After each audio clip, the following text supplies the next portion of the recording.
Big boss के घर में तमाशा। बिग बॉस के घर में पहुंचे मीडिया ने किया सभी से एक से बढ़कर एक तीखे सवाल, लेकिन मीडिया के निशाने पर थे अरमान मलिक और कृतिका। कभी कृतिका को कहा डायन तो कभी मीडिया ने अरमान को लताड़ा। बिग बॉस के इस प्रेस कॉन्फ्रेंस को देखकर ये कहना गलत नहीं होगा कि मीडिया ने अरमान और कृतिका की अच्छी खासी बैंड बजाई है।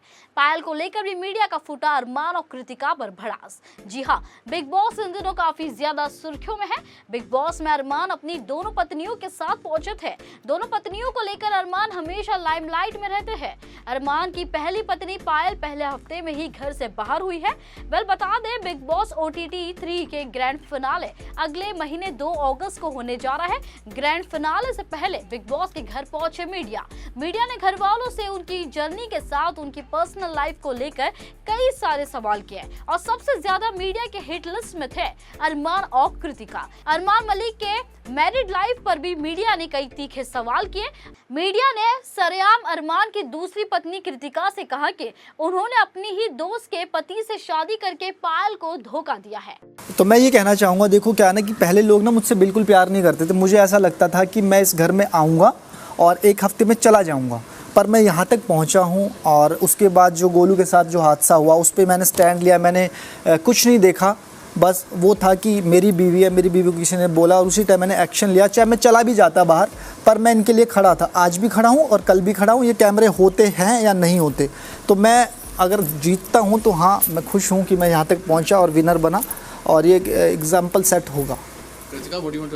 मैं यही बोलना चाहूँगी कि ना सब यहाँ पे आए हैं जीतने के लिए और मुझे भी जीतना है। और मेरे को बहुत ये चीज़ अच्छी लगेगी क्योंकि जिस शो में हम लोग हैं बिग बॉस में, यहाँ पर आपको 100% रियल रहना होता है। जो आपकी रियल पर्सनैलिटी है वो दिखानी होती है। तो अभी तक जैसे भी हूँ मैं बाहर, तो वैसे ही अंदर हूँ। तो अगर मैं जीतूँगी तो बहुत अच्छा रहेगा।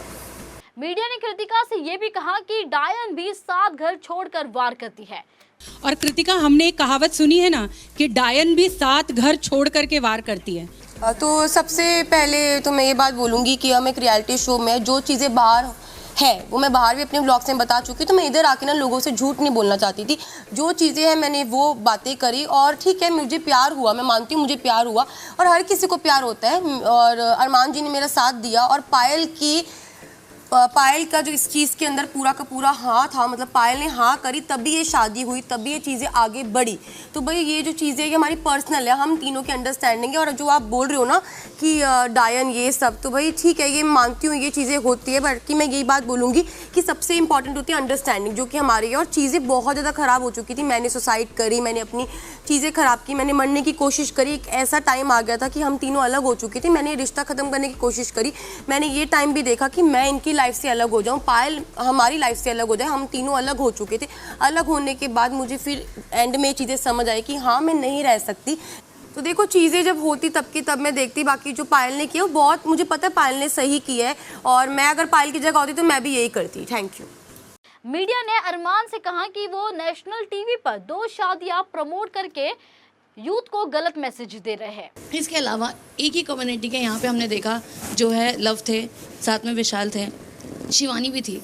लेकिन जब बात आती है शिवानी की, तो आपने कहा कि वो गांव से, इसके लिए वो जीत जो भी है पॉपुलैरिटी उसको मिलती है। लव के लिए आपने कहा ये एल्विश की आर्मी से आता है। विशाल के लिए आपने कहा ये ट्रेंडिंग के जो है वही रील्स बना बना के आया। तो आप दूसरे को बहुत कैटेगराइज करते हो कि ये इस वजह से आ गया है, ये इस वजह से। आप भी उसी कम्युनिटी को, लेकिन आप खुद को इतना सुपीरियर क्यों मानते हो? मैंने सुपीरियर माना ही नहीं मैडम। पहली बात तो क्या था ना, उस दिन जब मेरी उससे बहस हुई थी ना, तो मैंने उसको बोला था कच्चा बादाम, तो वो बोला कंटेंट पे मत था। तो अनिल सर ने बोला कि माँ पे सुना है, बाप पे सुना है, पर यहाँ पे मैं सुन रहा हूँ कि कंटेंट पे मत था। फिर वो चिढ़ने लग गया था। फिर उसने मुझे थुलथुला बोला, तो मैं उसको हर टाइम यही चिढ़वाता था कि कच्चा बादाम। उसको लेके मेरी बहुत बहस हुई। बात रही शिवानी की, शिवानी गांव का तो मैंने कभी नाम ही नहीं लिया कि गांव से आती है या फिर बाहर से आती है। शिवानी खुद कहती थी कि हमारी ऑडियंस ही हमें बचाएगी। हमेशा मैंने उसको छोटा अखबार बोला, उसके साथ बोला ये दिल की साफ़ है। लास्ट टाइम भी ये बोला था दिल की साफ़ है, पर बैठती कहीं अलग है। उसके दिमाग में वही चीज़ें रहती थी क्योंकि ना उसका दिमाग कम चलता था, ज़ुबान ज़्यादा चलती थी, तो उसको कुछ समझ में नहीं आता था। लोग उसको अच्छे से यूज़ करके और बाहर भेज दिया। और नॉमिनेट भी उन्होंने किया है, जो उनकी टीम वाले थे सारे वही थे, सबको पता भी ये बात, ठीक है। और बात रही अपने कटारिया की, तो मैं कटारिया को जब से देख रहा हूँ मुझे एल्विश के साथ ही दिखा। अगर हम सर्च भी करते हैं तो पहले एल्विश लिखना पड़ता है, उसके बाद कटारिया लिखना पड़ता है। तो ये सच है, ये झूठ नहीं है। और मैं अपने आप को कभी ये नहीं बोलता कि मैं यहाँ हूँ या फिर वहाँ हूँ। मैं सीधा सामने बोलता हूँ, और एक रैप में भी बोला था शायद मैंने, वो भी सामने था। मीडिया की प्रेस कॉन्फ्रेंस खत्म होने के बाद कृतिका फुट फुट कर रोई। उन्होंने पति अरमान से कहा कि पिछले 7 साल से वो यही सब सुन रही है। वही आरोपों से परेशान अरमान भी इमोशनल होते दिखाई दिए। अरमान जो शो जीतना चाहते थे, लेकिन मीडिया के तीखे सवालों के बाद अब वो शो से बाहर होना चाहते हैं और शो भी जीतना नहीं चाहते। मीडिया ने जिस तरह से अरमान और कृतिका की क्लास ली है, उस पर आपकी क्या राय है, हमें कमेंट कर जरूर बताएं।